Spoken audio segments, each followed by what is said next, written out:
राजेश स्वागत करुच्ची मो चैनल को। तो चलतु आज गोटे नुआ टॉपिक उपरे कथा हेबा।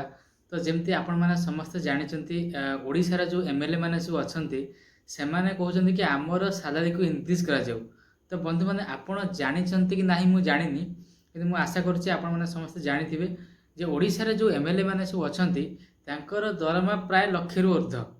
तो लाख टंका रे से 35,000 टंका से सैलरी पांती और 65 माने 65,000 टंका से जो पाई अदर अलाउंसेस मिसिकी लक्ष्य उपरे सैलरी अच्छी।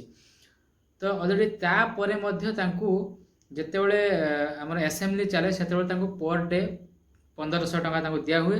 ता बाद से केतବେଳେ केमी जदि जाती सी माने आउटसाइड आमर ओडिशा बाहर को जाए 2000 टंका मिल थाए।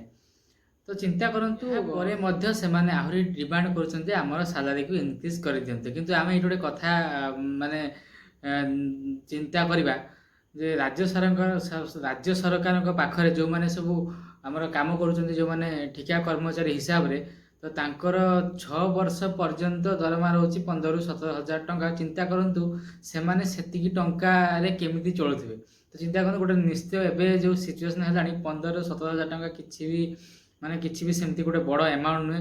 चिंता करंतु तांकर खाइबा पीबारे केते टंका जाउथबा आ तांकर जदि परिवार रे काहार कोन दरकार है से केते टंका घर को दउथबे। तो ये कथा आमे चिंता करवा कथा कि से ओडिसा एमएलए माने तांको चिंता करवा कथा कि जे से माने ताहले केते टंका रे से माने चली परिबे जो माने ठिका कर्मचारी अछन। तो चिंता करंतु समस्त को देखंतु आज्ञा आपण माने देखंतु केमिति अलगा कर्मचारी माने चलुछन जो माने 6 वर्ष कि माने राज्य सरकार पाखरे गोती खडुछन जाहा को हम कहले अत्युक्ति होबनी। तो से माने केमिति चलुथबे। तो आपण माने को जेहेतु लाख टंका ऊपर सैलरी दिया गलानी, तो आपण माने टिके से विषय भी चिंता करंतु आपण को लक्ष्य कोठी आउ ठिका कर्मचारी मानकर 15 रु 17,000 टंका दरमाटा कोठी। तो से हिसाब आपण माने आज्ञा आछंती सेवा करिया पई सेवा करंतु आउ आपण लोकन को सेवा करंतु आउ आपण सब माने साधारण लोकंकर दुख कष्ट को बुझंतु ना कि आपण लाख टंका पर जदि आपण डिमांड करेंगे तो साधारण मनुष्य टी चिंता कर जो मैंने 15-17,000 टंका सैलरी माने पाई जो मैंने जॉब कर। तो आशा करुच्ची आपण माने समस्त ए विषय टी चिंता करेंगे जो मैंने एते कम सैलरी परिवार प्रतिपोषण करुँच। तो निश्चय तांकू गोटे किसी हेल्प करा जाऊ। आउ रहिला आपणकर लाख टंका सैलरी कथा आपण एथु डिसाइड करंतु आपण लाख टंका रु आउ अधिक चाहूचंती ना ना आमर ठिका कर्मचारी माने ए जिनस एबे पाइबा उचित जे तांकर टिके सैलरी बढ़ू सेटा चिंता करबार अछि।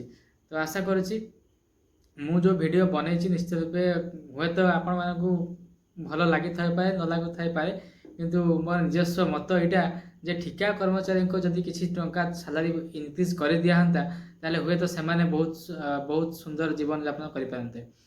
तो बंधु माने रहउछि आपण को आज टॉपिक केमथि लागला निश्चित रूपे कमेंट बॉक्स रे जणांतु। आशा करुच्ची मोर वीडियो आपन को भल लागुथिबो। जदि भल लागु निश्चित रूपे हम चैनल को सब्सक्राइब करंतु। रहउछि नमस्कार, जय जगन्नाथ।